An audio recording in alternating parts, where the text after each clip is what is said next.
Right. Well, where should we start with you, Dave? It's quite strange because the beginning is the end. I mean, you must be one of the very few managers to manage in Gibraltar from an international point first. Because Yeah. you fell into, well, you didn't fall into it. You took over the reins of the national team. Really, before you'd actually managed. I know you'd managed in other places, but you hadn't managed here before, had you? No, it was a case of being in the right place at the right time. Right from the start, my coaching journey here in Gibraltar was, my background was rehabilitation. I'm an ex-footballer. I'm a footballer that's played non-league. And I love doing rehabilitation. I just love that. And I got involved with the under-19s, and that just progressed me into being Alan's number 2. And then it's the right place at the right time. When he got the sack, they couldn't install someone quick enough. And I got sort of fast-tracked into the job for 3 games. And so, yeah, it was a back-to-front sort of way to get into coaching. And I've always said, when I got here, I didn't want to coach. But since I got involved in it, I grew a love for it. And at the same time, my love for Gibraltar football was growing as well. And now, you to get me out of it, you take me kicking and screaming. That must be fantastic. I've seen some of your under-12s and under-14s at Manchester, and you probably can't wait for them to come of age. Yeah, I'll go so far as to say what I love about this club compared to clubs that I've been at before is how much family ties and infrastructure they have. And I went to a couple of the sessions, especially under 14s and 15s. But before I got there, I thought I was going to an under 16 session. And I went, and I really want to be part of the club. I want to take sessions. I want to go and help the other coaches. So I went and took a couple of sessions. It was Tito's team. Yeah. And after the session, I asked him for 3 of his players to come to the senior session. Yeah. Because I thought they were 16, and then he had to remind me they're only 14. Yeah. You can't get them for a few years. But in my head, they were 16, and I thought, these guys are almost ready. And that's my love for it here in a club like that. I genuinely, and I'll say this over and over again, and people might argue me and say it's not, but there's nobody more than me coaching in Gibraltar wants to see our young players progress and get a chance to play football. I had a great chance when I was a kid. So these kids, the first chance we get, and I'll tell you more about what we're doing at Manchester this season, is I want the youngsters to be involved and integrated into the senior squad as soon as they can. When I became a professional, 15 and a half, 16, I went to Kilmarnock. My first training session was with the reserve team, and that's how I trained. So I trained with men, and my development from the age of 16 to 18 was through the roof. And I understand that playing with your peers and how it is, and even in England now and in Scotland, they maintain 16s, 17s and 18s. But there still has to be a space for players who are good enough, the Rooneys and the Beckhams and here, young TJ, that if they're ready, put them in. I mean, the beauty of working for clubs like Manchester 62, Lincoln Glasses, they've got a heritage and a culture which you can't buy. No. It's there embedded. But how, with all the work you're doing at Junior, Lions, Gibraltar, another one, they do an incredible amount of hours they put in. How will you plug the gap when they're 18 and they leave for university? Yeah, so there's a problem. There lies a problem. Like you, Kenneth, the only way I can get around it, like you, I've got a lot of contacts from my game non-league. You've got a great amount of contacts in the professional game. If they leave, this is a bit of a contentious subject. When they go, I'll ask them to sign for me. I will then work my bits off to find them a team near Cardiff, Manchester, Leeds, wherever they go. And then I'll release them. And they'll see that loyalty from me. But I'll make sure I find them a club where they can go and be loyal and play at a good standard. And hopefully maintain that to come home. What I won't do is sign them and leave them there for 4 years, signed to me, not improving as a footballer. And if they decide to stay, and we have I don't mind mentioning him now because he is such a superb little player, but we've got Dylan De Los Santos, and he's at that age ready to go. And he's trying to make a decision up whether he goes or whether he doesn't. He played, for me, maybe played 6 or 7 first-team games, and he's such a small 17, 18-year-old. And this year I was hoping to make him an 18-year-old man, but he might go to university. And we've had the conversation. Sign for me before you go, maybe get 1 or 2 games in, and if you go, great, but I will find you a club. Yeah. But if you decide to stay, this is your chance to grow as a player this year and move into the under-21s nationally. But yeah, it's a tough one, Kenneth. And yeah, it is. For me, it's a vacuum that needs to be approached. Our university has to provide more here. Without sounding political and saying it, but if our university changes and provides more subjects and then creates its own football team and puts it in a league, or it creates a campus that's similar to something in America, something that the kids want to stay here to do and do a student scholarship, then the clubs will still get access to that. Plus, we'll bring over international students as well, and maybe some footballers who would have maybe gone to Loughborough or Leeds who are British, Irish, Scottish. So, yeah. And they would enhance the game here as well, 17, 18, 19-year-old. But we need to do more to keep the kids here. Then I'm going to sound like a hypocrite. Part of me is also saying if I keep an 18, 19-year-old here and he's not quite ready for my first team, our under-23 league's not good enough for that kid to improve. No, absolutely. No, that's why I mentioned it. So if I keep him here and he's not quite ready for my first team and he plays in that league, that intermediate league, is he going to improve? No, he's not. So maybe he's better off going to the UK for 4 years. From a selfish point of view, he really needs to go to further his own career anyway, doesn't he? Borja from he's an agent. That's Palmas, he's the one who facilitated. And he basically says if they don't go when they're 18, they'll never go. They'll never get out of the Gib, because by the time they come back from university at 21, teams don't want them at 21. They either want a ready-made player at 21, 22, or they're prepared to buff up a rough diamond at 18. Yeah, it's tough.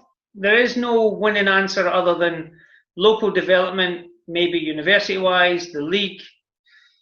It's a tough one. But then when it goes back to coaching, you've got to want coaches here in Gibraltar that want to develop the kids. It's okay, and I can say this because I sort of had a team like Bruno's who had a budget, and I could bring a player in from overseas because I could afford to, and yeah, maybe I did maybe concentrate a little less on the local lads. One, because they were costing me too much, and two, I could bring a lad in overseas and have him train 5 days a week, whereas my local lad wouldn't want to train 5 days a week. Now I'm at Manchester, I've got a ready-made captive audience of young lads who are hungry, they're not getting paid a lot of money, and it's made me as a coach develop my sessions back to being more exciting, more enjoyable. Do you know what? I'd like to say they were always exciting, but I have to keep the audience captive while I'm not paying them a lot of money. So I have to be right on the ball as a coach, and I have to give them opportunities. So if young Dylan, for instance, doesn't get chances in the first team, he might go somewhere else and play in their second team for a lot more money. Well, it shouldn't be about the money anyway at that age, really, shouldn't it? I mean, it's minutes on the pitch. I know what you're going to say, and I know there's people out there that they think about the money first. Maybe I've heard rumours. I don't know if it will happen, but maybe the rumours about the wage cap. For me, that would be the best thing.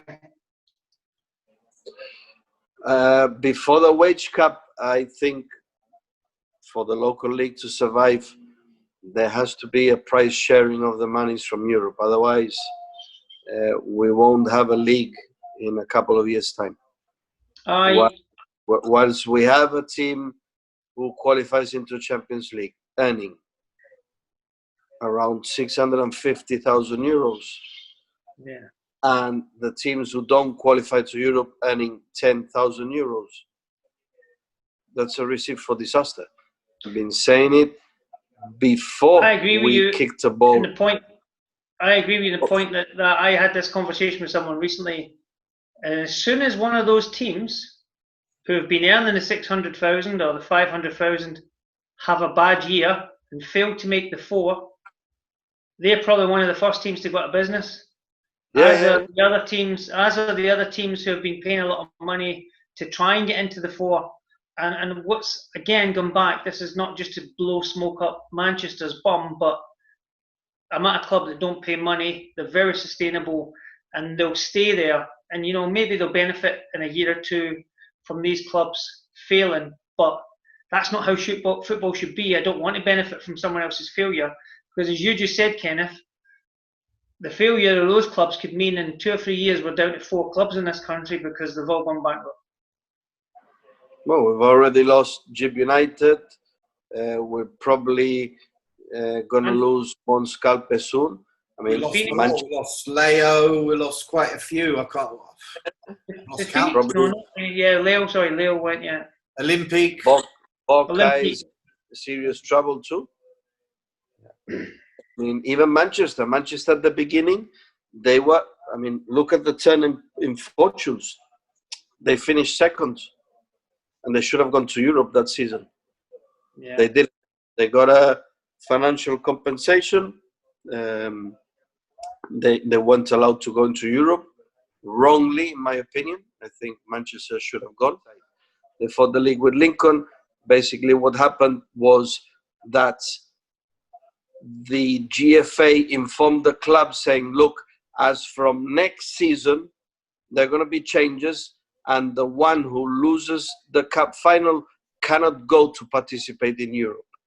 It has to be passed to the league. So as it's going to change anyway, and it's our first year, we will introduce the changes now. Made perfect sense. All the clubs agreed to it in writing except one. What happened? Manchester lost on penalties against College Europa, and College Europa went on a legal case, and they said, no, the rules have changed. We are the ones who should be, these rules are applicable as from next season. We are the ones who should be going, even if we lose the cup. They lost the cup and they went to Europe. Manchester got financial compensation, and within 2 years, there was a big turnaround. They managed to lose important players in the team, and they ended up being relegated. Such a historical club. So what they're doing now, or what they've been doing under the stewardships of John Charles, and I thought it was great to hear that Dave took the team, because it's the type of character they need, is bringing up the youth. But like I said, bringing up the youth, if we don't share money, at the end of the day, you get burnt out, because what you will become is a feeder club for the bigger fish in the league. I can assure you that, say, you mentioned a player. Let's say player X now comes in your under 16, and in 4 years' time, he's still with you guys, and he's made his debut with the GFA. He's the dog's bollocks. There will be the 2 teams who are getting those 500,000, 600,000, who can afford to give him 3 or 4 grand, and he's going to go. Yeah. As simple as that. Go before that, Kenneth. It happens now with a couple of £100 gone at 17. Exactly. That's why I'm saying that there needs to be a formula to be able to share that money, to give the clubs a platform to be able to hold on to the promising kids that they're working their socks off every week since the age of 5 or 6 to come through the ranks. Well, I think it goes further than that. I think you've got to look and say, this poor fella here, he's managing a club that have nurtured a kid since 5, and he gets to 16 and then loses one of the best players for maybe, let's just say, £300 a month to somebody else that can afford to pay him £300 a month that Manchester can't. Manchester deserve to be compensated for that. Absolutely, 100%. So we're not just talking about sharing the prize money. There has to be some form of compensation for the history of the player. which doesn't. There is. There is. I don't know. I don't see any money changing hands. There might be, but yeah, there is though, and Kenneth will tell you there is. There's a UEFA. I know there's a directive and I know there's a law, but where is it in application? No, but that applies to international if it goes from here to another country. Exactly, that's not domestic. I don't think there is domestic legislation. I might be wrong. I haven't seen it. But for example, in the UK, the case I mentioned before, this right back at West Ham, if he goes abroad, right, the compensation to West Ham will be €300,000. If he stays in the UK, it'll go to a football league tribunal, and it's dealt on a case-by-case basis. It will show the wage bill or the salary the boy is on. It will show the reasonable offers he's received to sign a new contract, and then they will decide. But you're looking at substantial amounts that can be awarded. I mean, I remember on its day, Danny Ings going from Burnley to Liverpool. The tribunal awarded Burnley something like £8 million. There's another part to it, and I don't mind admitting this as a coach, especially working locally, and no disrespect to my club or anything else, but there's another part of it as well. So we have a young player last year who came across, one of our young internationals, came from the UK, was coached by a good friend of mine, Stuart Taylor at Ipswich, and came across to Gibraltar, has been doing well in the youth setup, but he knew himself, and his dad knew, that if he'd went to any other club other than Manchester, he wasn't going to play every game. So he chose Manchester because of where they are on the scale of where we are in a 12-team league. Yeah. So I was fortunate enough to manage him. Great player, great attitude, worked really, really hard. But before COVID even came in, him and I had already sat down and discussed his options. Yeah. None of those options involved Manchester. We discussed the two teams that were battling for his signature, and as his manager and coach, I advised him of how he should look at it, what he should look at in his contract. Now, that sounds wrong. You know, why am I not battling to keep him at Manchester? Because I couldn't match the amount of money that people were talking about giving him to leave us, and he's gone off to one of the top two teams. I couldn't get anywhere near that. So what I've got to do as a human and as a dad and as a football friend is advise him the best I can. Yeah. Will he go and play first team football? It's going to be tough for him. We'll tell, but that team seems to have changed their philosophy and ethos this year. Yeah, so and hopefully it does. I think he's good enough to play, and under the right coach he'll really progress, because he was progressing brilliantly. So I've got to look at myself as a coach, and people say that. So you said it earlier, Neil. How will it feel? You develop players, and then one of the big clubs comes and takes them off you. Well, I've got to look at it in another way. What if I become the coach in Gibraltar that mums and dads know will develop the players? But the club I'm at understand that all we can be is sustainable. We can't spend a lot of money, and we're not going to win the league. Yeah. But what we are is a fantastic club that develops players and then helps them move on to the next level. Do you know what? I can live with that. Well, hopefully in a perfect storm, you get a great team for one season, and you get exactly. Yeah. So in the perfect storm, what we do is we do a Leicester. In the perfect storm, we're able to bring, and who knows? At the moment, our under 14s or 15s that have just come up now are currently that perfect storm in Gibraltar at youth football. And if I can keep them together, and the big guys don't come in when they're 16, and I can bring them through at 18, then maybe I can do that perfect storm that little bit earlier. But that's 4 years from now, and that takes a lot of work and a lot of development.